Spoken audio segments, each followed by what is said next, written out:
For the opening of the 1984 Olympics in Los Angeles, a singular champion, gold medal winner Rafer Johnson, was chosen to be the final torchbearer and light the Olympic cauldron in front of billions of viewers worldwide.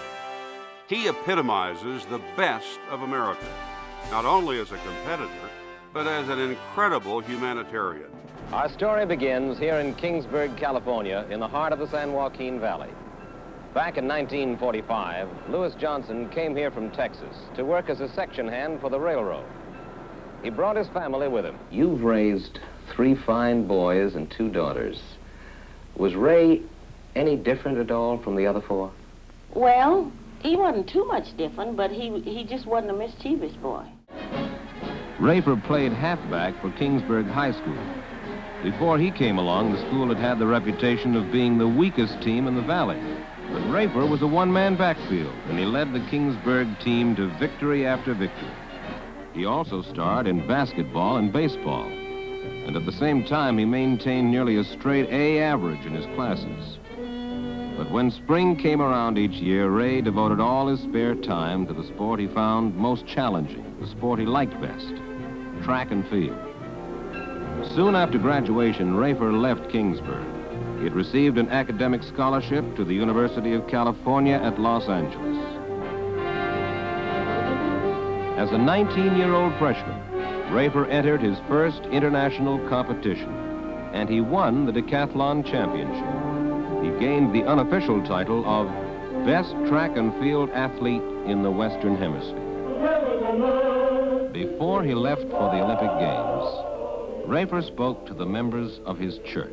In a few days, I will leave for Europe and the Olympic Games.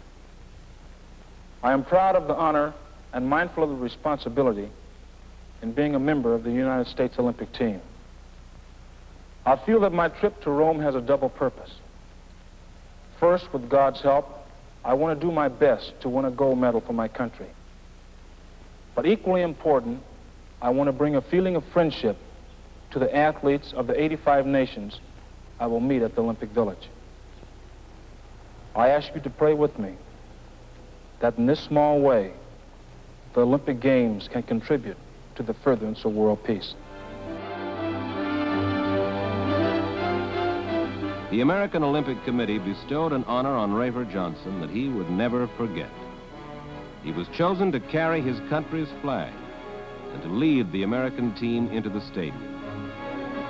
C.K. Young and I were friends at UCLA. We were both trained under the legendary Ducky Drake. There, the similarities ended. I was a graduate student from Kingsburg, California, and Young was an undergrad from the island of Formosa. He had visited the United States and had decided to stay. One of the hardest things about competing in the decathlon in Rome was focusing on my performance. I knew that my friend was completely focused on his, and I wanted to beat him at his very best. We could never be called enemies, but when you're going head-to-head for 2 days and 10 events, and you knew from event number 1 that this guy, this friend, is your biggest threat, well, you just can't soften. I had run the fastest race of my life, and I'd achieved my goal. I'd won the Olympic decathlon. The most closely contested decathlon in Olympic history was now over. On the victory stand beside Ray were his friends and fellow competitors, Young and Kuznetsov, who had placed 2nd and 3rd. For Rafer, this would be his final appearance in the Olympic Games. In the summer of 1961, Rafer went to Washington to volunteer his services in President Kennedy's newly established Peace Corps. The director of the organization, R. Sergeant Schreiber, gave Ray a special assignment to recruit new volunteers for the Peace Corps. As a student at UCLA, I drove back and forth to my home in Kingsburg, California, which was some 200 miles north of the San Fernando Valley. On these trips, I fell in love with this home that was sitting below Mulholland and just off of Woodcliff Road. And all these years later, I'm so pleased that my family and I live 1 block below this home that I love so much here in the San Fernando Valley, which I have obviously grown to love. I've had the opportunity to be involved in several different businesses. Initially, I made movies. I was on the contract at 20th Century Fox, and enjoyed that early part of my life. Also a broadcaster at NBC for a number of years before I joined Robert Kennedy in the campaign of '68. Since we've been here, my wife and I, we've had 2 children.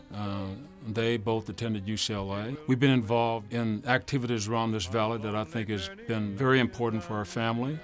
And basically, like everyone else, I try to make a contribution to the community by getting involved in charities and being a little bit proactive, actually, in terms of ways that we could affect, as a family, what was going on in the San Fernando Valley. I've been fortunate to be a part of New Directions. I know that this program has been one that's very active in the community for over 30 years.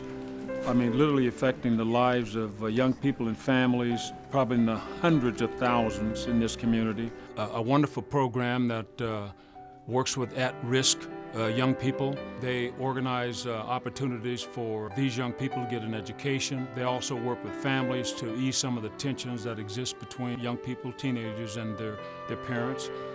They are wonderful about cleaning up this city. And the Fair Housing Council, we made giant strides in the San Fernando Valley to make this, again, a place that people of all colors and backgrounds can be a part of this community. CAT's an organization that has been deeply involved, basically changing the scene of how people who have been assaulted are taken care of. They're there at a moment's notice. They ask the right questions and move the people who've been hurt in the right direction. LA 84, the Olympic organizing committee, men and women on that committee were part of the Games of 1984.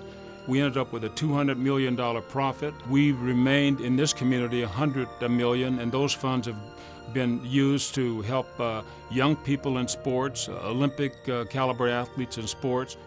And of course, Special Olympics that I've been involved in for over 40 years, a program started by Mrs. Eunice Kennedy Shriver. The first Special Olympics Summer Games were scheduled in Chicago in 1968 and happened just weeks after Eunice's brother Robert was assassinated in Los Angeles.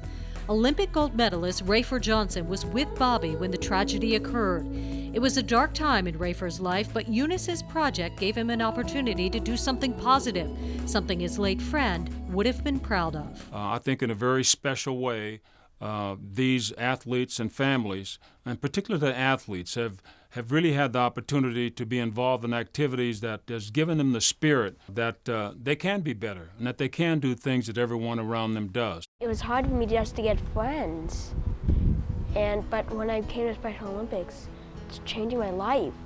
And now no one to talk to because I had autism and stuff, but now I came here, I could talk to people that are just like me. One of the true perks of being chairman of the Board of Special Olympics is getting to work with Rafer Johnson.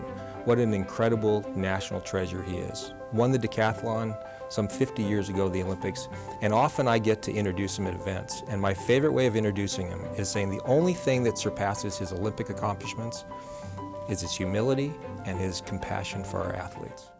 I've appreciated very much living in the Valley and having the opportunity to work with so many wonderful people and organizations who truly allow, through their efforts, many in this community to be the best that they can be.